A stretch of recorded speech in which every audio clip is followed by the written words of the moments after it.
আসসালামু আলাইকুম and good morning. এই যে জুতা পরিষ্কার করছি, এগুলা জুতা হচ্ছে উঠাই দিবে আমার শ্বশুর, যার কারণে তাকে একটু হেল্প করছিলাম। তারপরে আমি আমার কাজ শেষ করে নাস্তা করলাম। এখন মেইন কথা হচ্ছে যে সকালবেলা কাজের মধ্যে থাকলে ফোনটা বের করে যে ভিডিও করব আসলে ওইভাবে হয়ে ওঠে না। আমার হাজবেন্ড অফিসে গেলে আমি যাবতীয় সকল কাজ করি। তো যাই হোক, আজকে আমার 15তম স্টাডি চ্যালেঞ্জে 3য় দিন। আজকে আমি কতটুকু টাস্ক কমপ্লিট করতে পারলাম কিনা তা আপনাদের সাথে শেয়ার করব, কারণ আমি 2য় দিনে টাস্কটা কমপ্লিট করতে পারি নাই।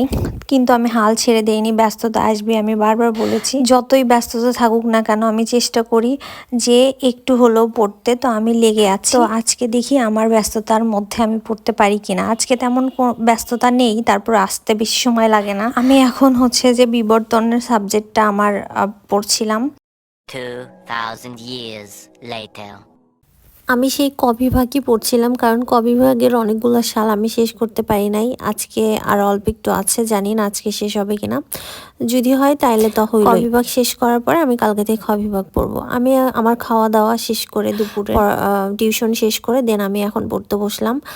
আমি আরেকটা সাবজেক্ট পড়বো এখন, জেনেটিক্স সাবজেক্টটা। ওটার হচ্ছে অল্প কিছু পড়বো, কারণ এটার ক্ষেত্রে আমি 15 দিন সময় নেই, এটার ক্ষেত্রে আমি 1 মাস সময় নিয়েছি, কারণ আমি এটা অনেকগুলো দেখেছি প্রশ্ন, অল্প অল্প করে পড়বো। এখন আমি ক বিভাগের জাস্ট একটা সাল পড়লাম, একটা সাল শেষ করব, তারপরে হচ্ছে গিয়ে আমি এই সাবজেক্টটা রেখে দেব। এই সাবজেক্টের উপর আমি বেশি প্যারা নেব না, কারণ অনেক বড় সাবজেক্ট, তাই আস্তে আস্তে পড়াই ভালো।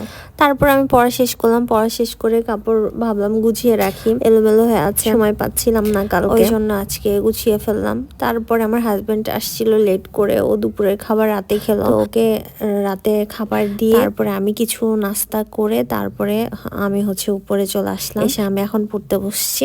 এখন আমি আবার বিবর্তন সাবজেক্টটার ক বিভাগটা পড়ছিলাম যে আজকে শেষ করতে পারি কিনা, সেই জন্য। তো মূলত আমি আজকের টাস্কের কাছাকাছি চলে গিয়েছি, আমার পড়া প্রায় শেষ। আমি আসলেই কমপ্লিট করতে পেরেছি। আমার ক আজকে থেকে মোটামুটি ডান, কালকে থেকে আমি খ পড়বো অবশ্যই। তারপরে আমি কিছুক্ষণ ভিডিও এডিট করলাম, ভিডিও এডিট করার পরে আমি হচ্ছে রাতের খাবারের জন্য নিচে গেলাম। নিচে গিয়ে আমি সকলের সাথে রাতের খাবারটা খেলাম। দেখা হবে পরের ভিডিওতে। আল্লাহ হাফেজ।